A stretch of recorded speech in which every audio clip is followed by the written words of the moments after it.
Hello everyone, I am Razorblade Mango, and welcome to another episode of Dualshock Friday. Now, unfortunately, my partner in crime, Gamer Perez, could not be here for this episode, but do not fear, he will be back next week. So I will be doing this episode solo. And without further ado, let's get started. So the first story I want to talk about is Murdered Soul Suspect has been confirmed for PlayStation 4, and it will be coming out June 2014. Now, Soul Suspect is the latest game from Square Enix and Airtight Games. If you did Airtight Games, I think the only thing I remember them doing was Dark Void, I believe. And this game is pretty much all about how you are a detective who gets killed, and you come back as a ghost to solve your own murder, and you also have to fight demons. Sounds interesting. And, hey, I've been impressed with what I've seen from the trailers so far. They look creepy, effectively. Kind of like a mixture. If any of you guys remember that, I always wanted them to make another game. The Condemned series on the Xbox 360. Those games scared the shit out of me. And it looked a lot like that, except you're dead. But please, whoever developed the Condemned games, please make another one, because those games kicked ass. Now, the next thing I want to talk about is related to a game series that I think has fallen on hard times, and that would be the Duke Nukem series, because the first couple of Duke Nukem games, good, they kicked ass. And then Duke Nukem Forever came along after the infamous, legendary development hell that Duke Nukem Forever went through. And it got a pretty shitty response when it was released. It was panned critically. I don't think it really made all that much money. And Gearbox took a lot of shit for it because they outsourced the project to all these different studios.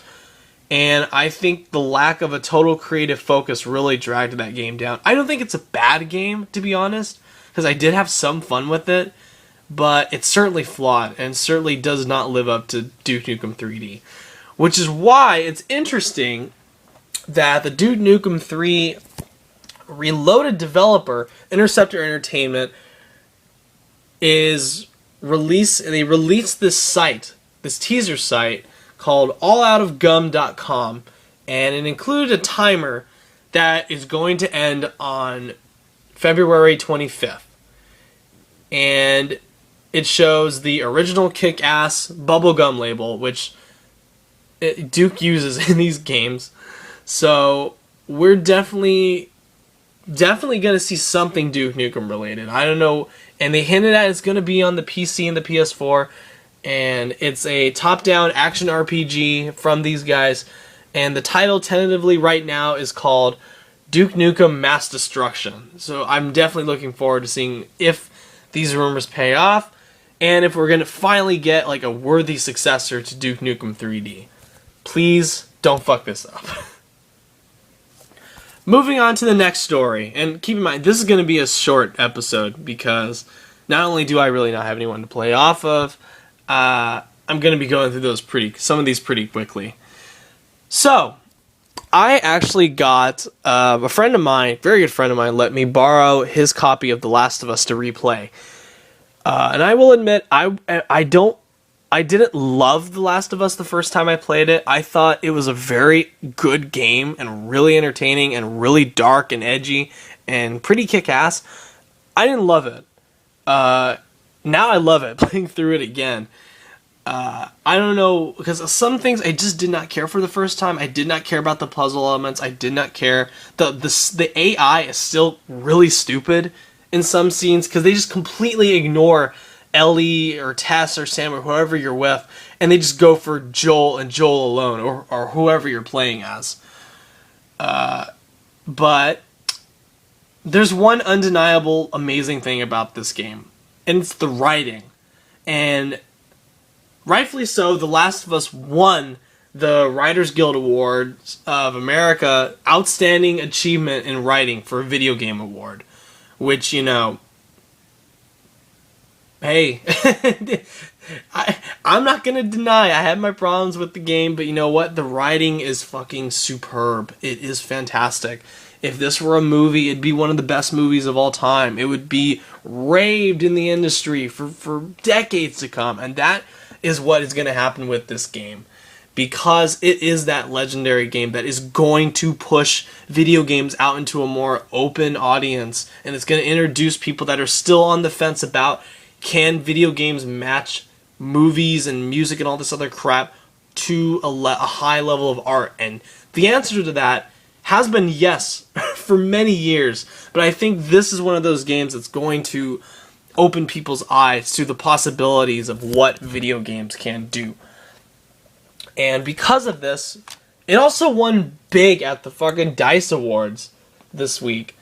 And it won, believe it won 10 awards, which is pretty badass. It won Game of the Year, it won Outstanding Sound Design, it won the award for story, Ellie's voice actress won the award for Best Character Performance, and the list just goes on and on and on about how much stuff they won.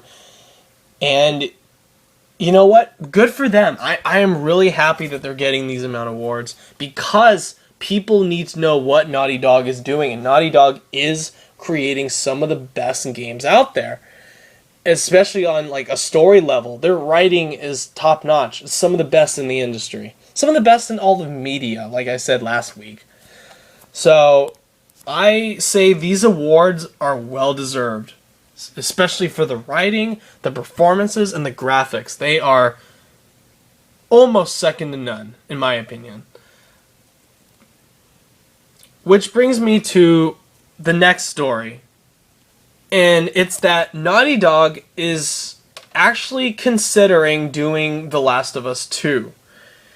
And as I said last week, I really do not want The Last of Us 2. I think the game ended perfectly the way it happened for Joel and Ellie's story. But my thing is, if they can do another story in this universe, it has to be new people. You can have cameos from, I don't know, Bill or somebody, I don't know, but it needs to be some other people, because the story of Joel and Ellie, it's done. It's ended perfectly. So that needs to happen. They're considering either Last of Us 2 or a new IP. And of course, either one of these are going to come after they release Uncharted for the PS4. Which hopefully will be within 2015, 2016. You know, my prediction is they're going to show either like a big new trailer or a small demo at E3 this year for Uncharted 4. So, we'll see. And personally, if I were to choose between The Last of Us 2 or a new IP, I would just go with a new IP. And because, not that I have anything against The Last of Us 2, like I said, I would see it if it was new people, but I want them to try and do something different. Because if you keep revisiting the same universes over and over and over again, it's going to get tiring. And that's why so many people are kind of weary about, you know, like another God of War, or another Halo, or another Gears of War, or another Fable, all this other shit. So, get something new in there. Make something that's going to want people to buy a PlayStation 4. Uncharted, it'll do it, but something new, like The Last of Us, when that came out, so many people I know that had an Xbox 360, they were like, fuck, I wish I had a PS3, because I want to play that game. That's what this needs to do again for the PlayStation 4, because there are going to be those games that people will switch over to next gen for, or exclusively to PlayStation 4. They need to do that for PS4. I think PlayStation 4 deserves their Last of Us, like the PS3 had theirs. And the final piece of Naughty Dog related news. Jesus, most of what I've talked about has been Naughty Dog so far. Is actually they have announced that Seth Gordon, the director of King of Kong, Horrible Bosses, and Identity Thief, is in negotiations to direct the Uncharted movie for Sony Pictures. I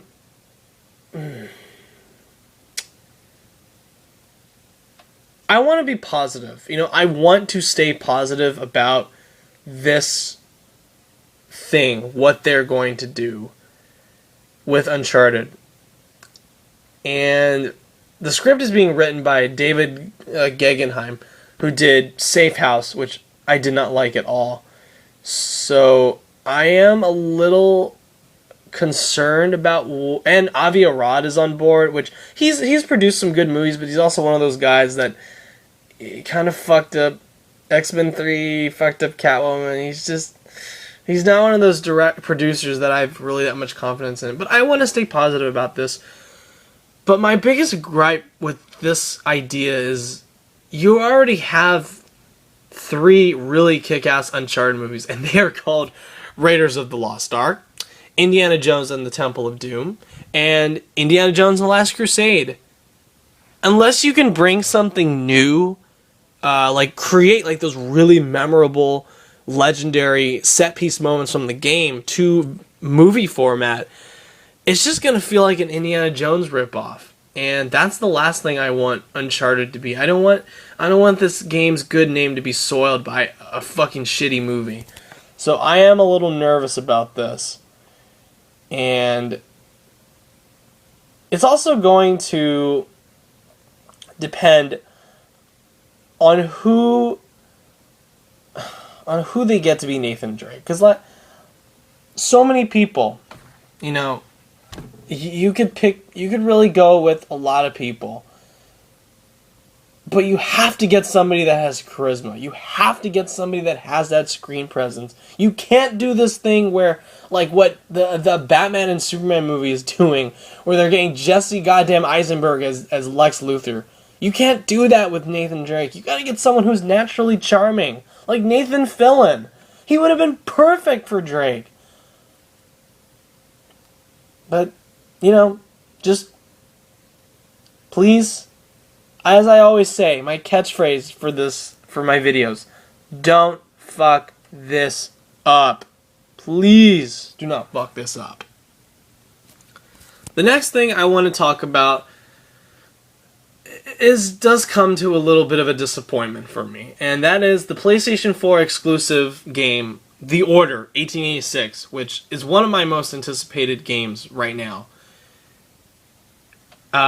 It was shown, I think about 40 minutes of gameplay footage was shown to a European press audience just this week, and I guess they're not allowed to talk about it, and we're not going to see it for another month or something like that. But there have been some details that are going to be confirmed, that have been confirmed by the developer, by the team. So here's what we're getting so far. And first of all, the game will run at 30 frames per second at 1080p resolution.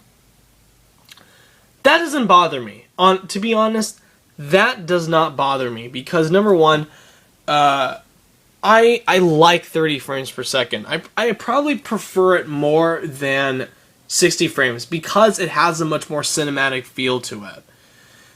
Because even like seeing something at 48 frames per second or 30 frames per second, that's fine for a video game.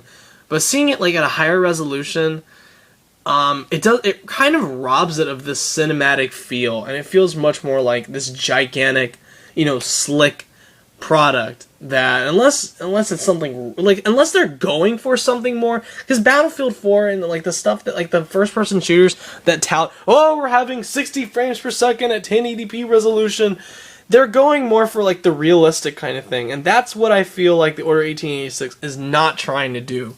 So sticking with 30 frames per second I think is a good idea, and one that I am not bothered by at all.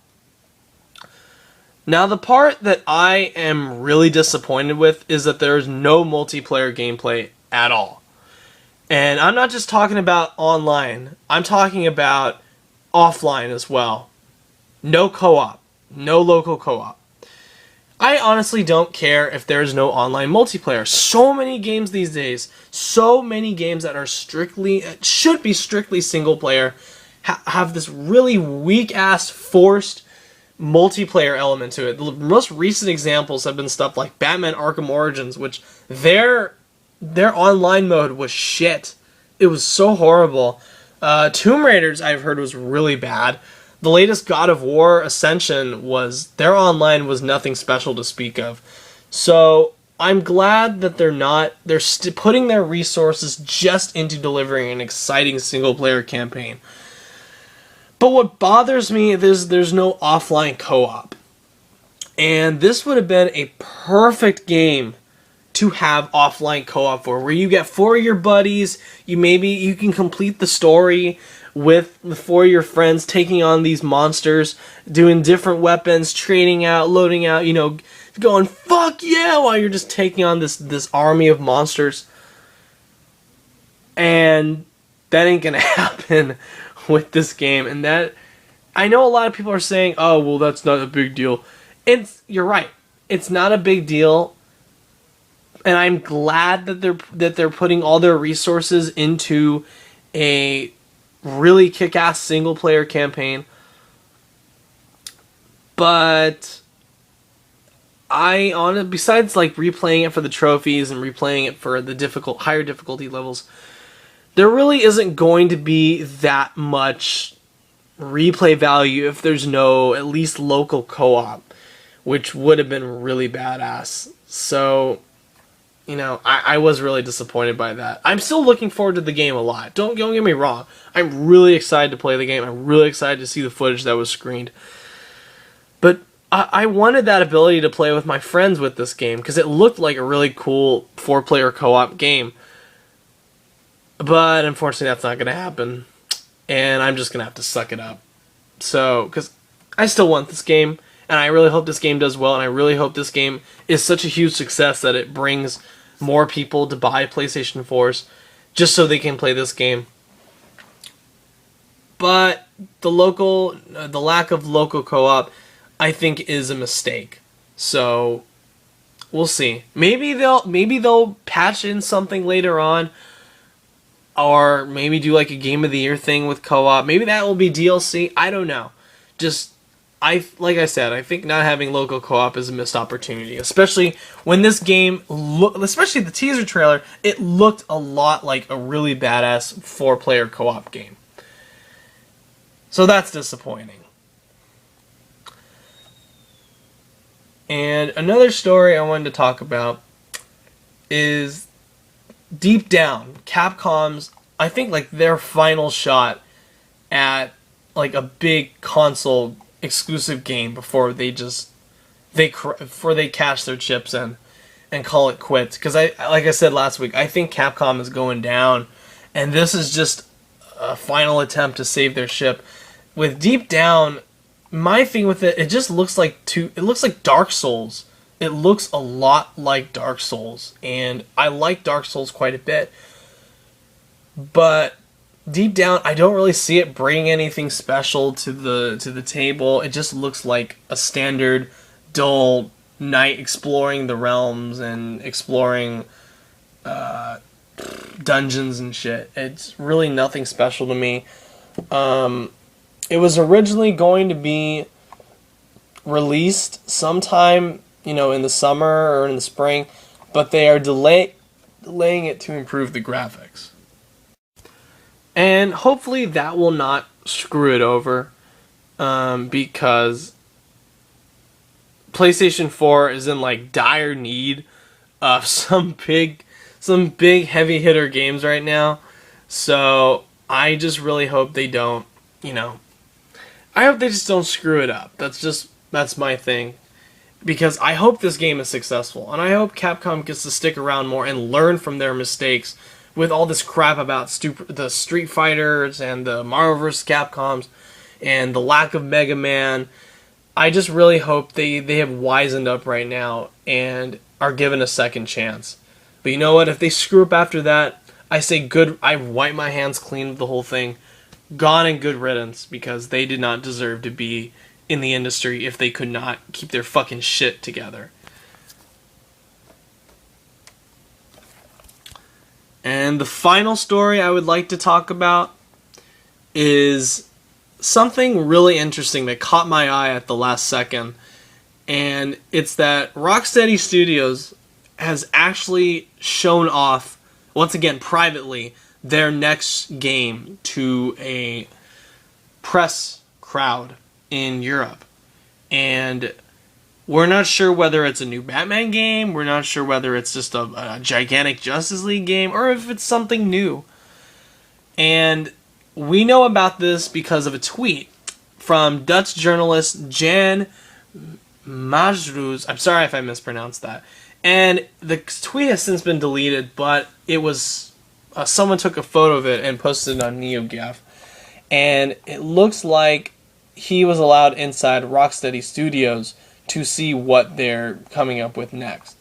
So this will definitely be interesting. And the studio has said that they are going to do something exciting and different from Arkham City.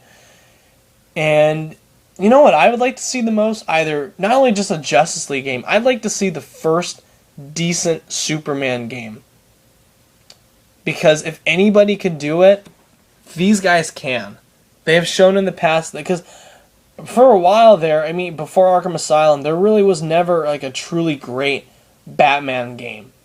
And then these guys came along and did Arkham Asylum and Arkham City and made it look so easy. And they nailed it. They got it completely right. So if anybody can bring that level of care and success to Superman, it's Rocksteady.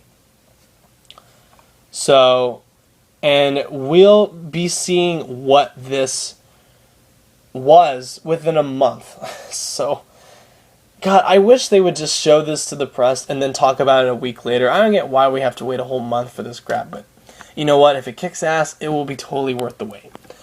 Alright, guys. That's it for the show today. Thank you for watching. Once again, if you have any fan questions that you'd like for us to answer on the show, just post in the comments on here. If there's any stories that you want us to talk about within the coming weeks, post it on here.